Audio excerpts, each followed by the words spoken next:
오늘 시간에는 너희가 어떻게 성령을 받았느냐 하는 제목으로 하나님의 말씀 증거하도록 하겠습니다. 우리가 신앙생활을 잘 하려면 두 가지의 중요한 질문에 대해서 답을 잘 할 수 있어야 합니다. 첫 번째 질문은 어떻게 구원을 받느냐? 두 번째 질문은 언제 성령을 받느냐? 어떻게 구원을 받느냐는 질문에 대해서 이 세상에 존재하는 대부분의 모든 종교는 행위 구원을 말합니다. 즉 사람의 공로와 수고와 열심을 통해서 자기가 행한 대가에 대한 보상으로 그만큼 구원을 받을 수 있다라고 말합니다. 심지어 구약 성경을 믿고 있는 유대교에서도 율법에 의한 행위 구원을 말하고 있습니다. 또한 개신교의 모체가 되었던 로만 캐톨릭 처치에서도 예수님을 믿음으로 말미암아 구원을 받는다고 말을 하면서도 거기에 더하여 사람의 공로와 수고를 통해서 구원의 여부가 결정이 될 수 있고 또한 상급의 여부가 결정이 된다라고 말을 합니다. 하지만 성경은 분명히 말씀합니다. 오직 하나님의 은혜와 믿음으로 말미암아 구원을 받는다라고 말씀을 합니다. 어떻게 구원을 받느냐?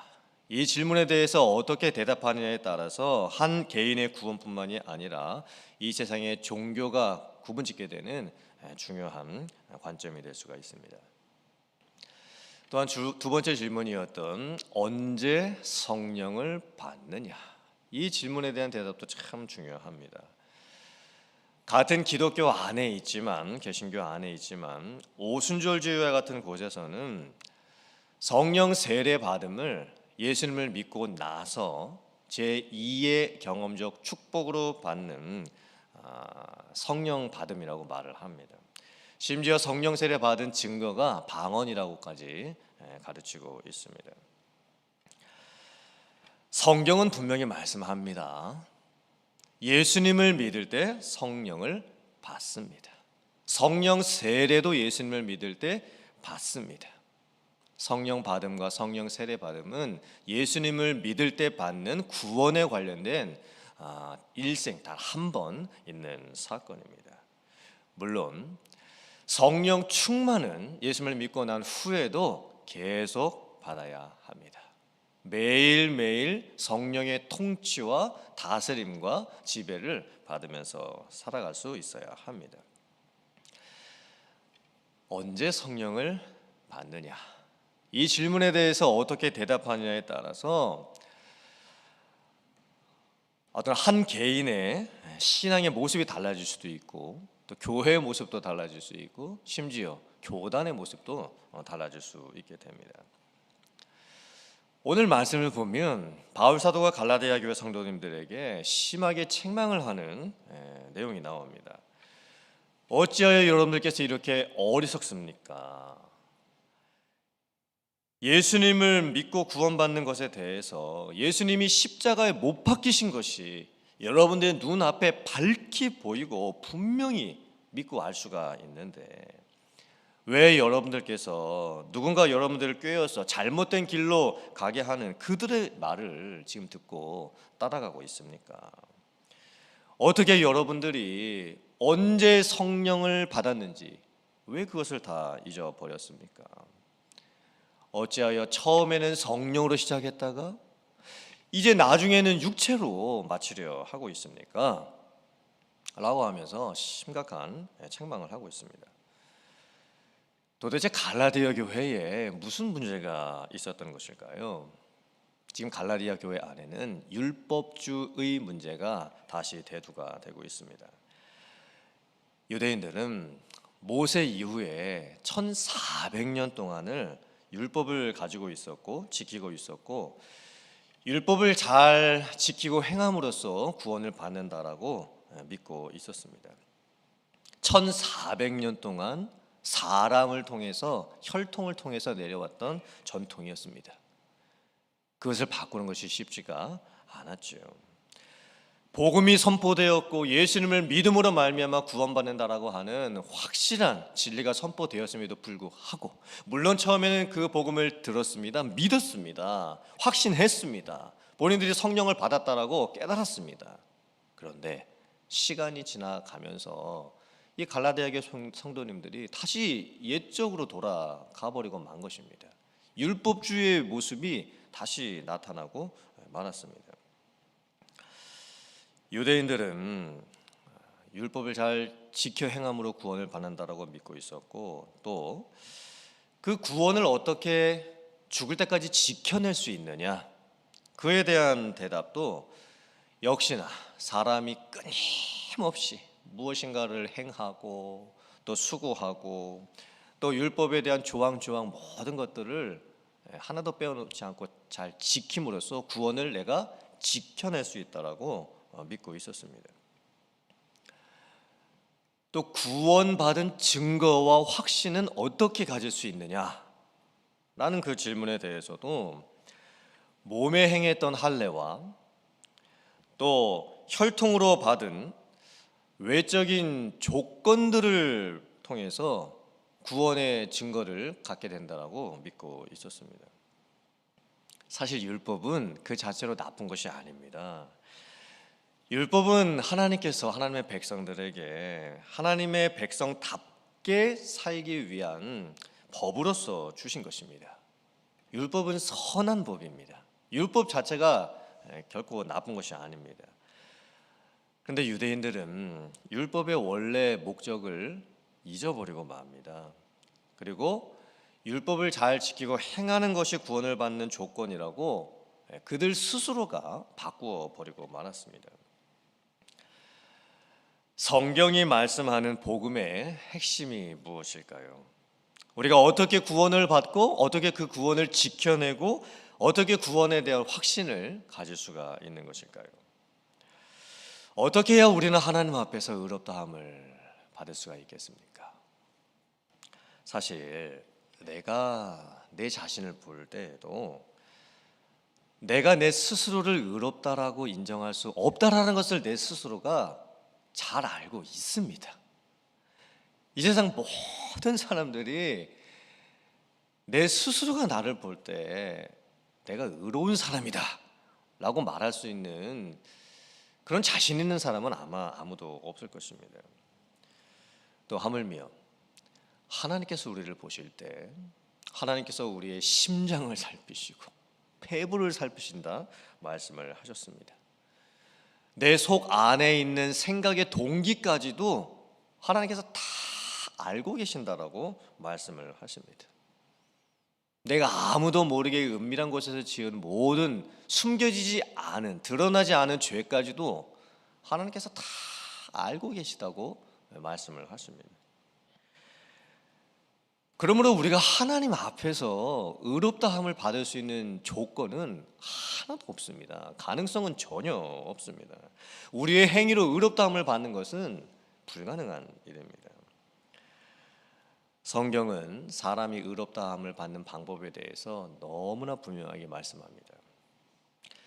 죄 없으신 예수님께서 죄인된 우리들을 대신해서 죽으시고 십자가에서 우리의 죄를 위한 죄값을 치러 주셨기 때문에 하나님께서 예수님께서 만족해 놓으신 그 공의를 통해서 우리를 의롭다라고 여겨주시게 되는 것입니다.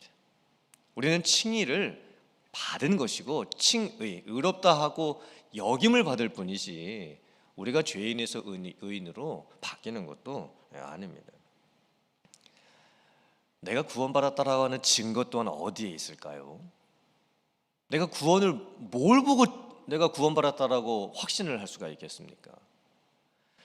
유대인들처럼 몸에 행한 할례의 흔적이나 조상으로 받았던 혈통의 외적인 것에 우리의 구원의 확신 증거가 있는 것이 아닙니다. 가장 확실한 구원의 증거는 내 안에 있습니다. 내적 증거이죠. 예수님을 믿을 때 성령으로 하지 아니하고는 누구든지 예수를 주라 할 수 없습니다. 그러므로 내가 예수님을 믿는다라고 고백할 수 있다라고 한다면 나는 성령을 받은 사람입니다. 그리고 그 성령께서 내 안에 도장을 찍어 놓으셨습니다. 성령의 인침을 내 안에다가 주신 것입니다. 이 성령이 내 안에 계시다라고 고백할 수 있는 이 내적인 확신, 이것이 다른 그 어떤 외적인 증거보다 강력한 구원의 증거가 됩니다. 또 우리는 어떻게 구원을 내가 죽을 때까지 지켜나갈 수가 있을까요? 신약 시대가 되었다라고 해서 모든 율법이 다 무효가 된 것이 아닙니다. 제사법, 의식법, 절기법, 이런 법들은 예수님이 오심으로 인해서 다 없어졌죠. 완성이 됐습니다. 하지만 십계명과 또 도덕법에 관련된 우리의 생활에 관련된 율법들은 여전히 유효합니다. 우리가 내가 죽을 때까지 구원을 지켜내려면 하나님의 법을 잘 지켜낼 수 있어야 됩니다. 하나님의 뜻대로 살아갈 수 있어야 됩니다. 그런데 그 하나님의 법을 지키는 능력이 달라집니다. 예전에는 구약시대에는 사람의 힘으로, 사람의 능력으로 하나님의 법을 지켜야만 했었죠. 때로는 억지로 지켜야 할 때도 있습니다. 마지못해 지켜야 되는 때도 있습니다. 그런데 성령이 오시고 난 후부터는 하나님의 법을 지키는 능력이 달라졌습니다. 성령을 받은 사람은 하나님의 법을, 하나님의 뜻을, 하나님의 말씀을 기꺼이, 즐거이 순종하면서 지킬 수가 있습니다. 그래서 우리가 죽을 때까지 하나님의 말씀과 법을 지켜내면서 순종하면서 살아갈 수가 있는 겁니다. 그래서 우리의 구원이 완성이 될 수가 있습니다. 오늘 갈라디아 교회 안에 나타났던 율법주의 문제는 오늘날 우리들의 교회에도 동일하게 나타날 수가 있습니다. 율법주의, 어려운 신학 용어를 사용해서 설명할 수도 있겠지만 오늘날 우리들의 교회 안에 나타나는 율법주의의 모습을 어떻게 쉽게 표현할 수가 있을까요? 율법주의는 한마디로 하면 은혜를 모르고 신앙생활을 하는 것입니다. 즉, 교회 안에 있는 교회의 문화 속에서 신앙생활을 하는 것입니다. 율법주의는 하나님 중심이 아니고 사람 중심입니다. 율법주의의 반대는 복음주의라고 할 수 있겠죠. 복음주의가 무엇일까요? 복음주의는 은혜 받고 변화되고 성령의 역사를 통해서 내 자신을 치고 복종시키고 바꿔가려고 하는 그런 모습입니다. 그렇다면 율법주의는 어떤 모습일까요? 사람들의 형편, 편의를 고려하고 고생하지 않으려고 하고 나 자신에게 맞춰 가는 것입니다. 율법주의는 철저하게 사람 중심입니다. 근데 오늘날에도 우리 교회 안에 이런 모습이 너무나 많습니다. 나 피곤하면 안 하고 나 고생하면 안 하려고 합니다. 복음주의의 모습은 같이 마음을 모아서 말씀 읽고 기도하고 하나님을 철저하게 의지하면서 내 자신을 어떻게든 낮추고 다른 사람은 어떻게든 높여주려고 하는 것이 복음주의의 신앙생활 모습입니다. 그렇다면 율법주의 신앙생활의 모습은 무엇일까요? 사람이 가지고 있는, 내가 가지고 있는 재능을 의지하거나 물질을 의지하거나 능력을 의지하거나 나 아니면 할 수 없다라고 하는 교만이 교회 안에서 나타나는 것, 그게 바로 행위에 근거한 율법주의의 모습이 되는 겁니다. 바울 사도는 갈라디아 교회 성도들을 향해서 여러분들이 어떻게 구원받았는지를 왜 잊었습니까? 여러분들이 언제 성령 받았는지를 왜 잊었습니까? 왜 처음에 성령으로 시작했다가 이제는 육신으로 마치려고 하고 있습니까? 이렇게 책망을 하고 있습니다. 근데 사실 오늘날 우리들의 교회 안에 이런 모습들이 많지요. 이민교회 안에는 믿음 없이 교회를 다니시는 분들이 있을 수 있습니다. 물론 처음에는 저희들이 다 믿음 없이 다니죠. 하지만 문제는 10년을 다니고 20년을 교회를 다녔는데 여전히 정말 저분께서 믿음이 있는 분인가 의구심이 되는 분들이 계실 수가 있다라는 겁니다. 복음을 제대로 이해하지 못하고 예수님이 나를 위해서 왜 십자가에서 죽으셔야만 했었는지 그 복음의 의미도 모르고 구원의 확신이 없이 교회를 다니시는 분들이 이민교회 안에는 있을 수가 있습니다. 지금 팬데믹 기간을 겪으면서 우리의 눈으로 지금 보게 되지요. 또 교회를 오래 다녀도 신앙 성장이 잘 안 되시는 분들도 계실 수 있고, 또 훈련까지 받았는데도 변화가 잘 안 되시는 분들도 있을 수 있습니다. 어쩌면 이런 모습들이 오늘날 교회 안에 나타나는 성령으로 시작했다가 육신으로 마치는 모습이 될 수가 있겠지요. 지금 제가 예로 든 모든 분들은 다 예수님을 믿는 분들입니다. 또 구원을 받았다고 믿는 분들이실 겁니다. 성령도 받으신 분들입니다. 그런데 그것이 변해가기 시작합니다. 성령의 인도함을 받는 모습이 점점 사라지고 육체가 원하는 모습으로 살아가고 맙니다. 육신이 다스리는 삶으로 다시 돌아가 버리고 맙니다. 예적의 내 본 모습으로 그냥 돌아가 버리게 되는 것이죠. 이것이 성령으로 시작했다가 육체로 맞춰지는 모습입니다. 사랑하는 성도님들, 오늘 저희들이 이 말씀을 보면서 먼저는 내 자신을 돌아보고 내가 어떻게 구원을 받았으며 언제 성령을 받았으며 정말 제가 지금 성령에 이끌려서 살아가고 있는가, 다시 한번 내 자신을 돌아보기를 원합니다. 혹시나 내 본성을 따르고 있는 내 옛적의 모습으로 돌아가 버린 모습은 없는지 한번 살펴보기를 원합니다.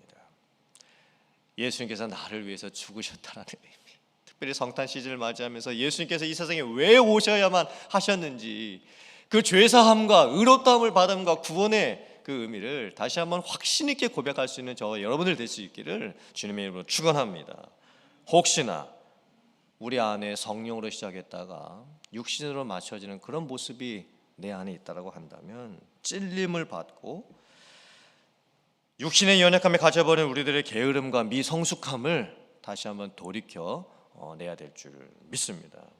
그리고 이제 성령의 충만함을 받고 성령의 통치를 받고 성령의 다스림을 받고 성령의 지배를 받으면서 기꺼이 즐거이 순종하며 하나님의 말씀대로 살아가는 여러분들 되시기를 주님의 이름으로 축원합니다.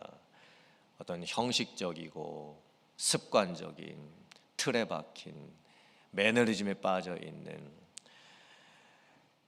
교회에 다니면서 신앙생활을 하는 게 아니라 문화생활을 하고 있는 그런 모습이 있다라고 한다면, 혹은 그런 모습을 가지고 있는 주변 분들이 계시다라고 한다면 그분들에게 가서 권면도 하고, 그래서 내가 받은 이 구원이 얼마나 감격스러운 것인지 다시 한번 고백하고, 또 어떻게 하면 하나님을 진정 기쁘시게 해드릴 수 있는 그런 삶을 살 수 있을까 결단하며 살아갈 수 있는 여러분들 다 되실 수 있기를 주님의 이름으로 축원합니다.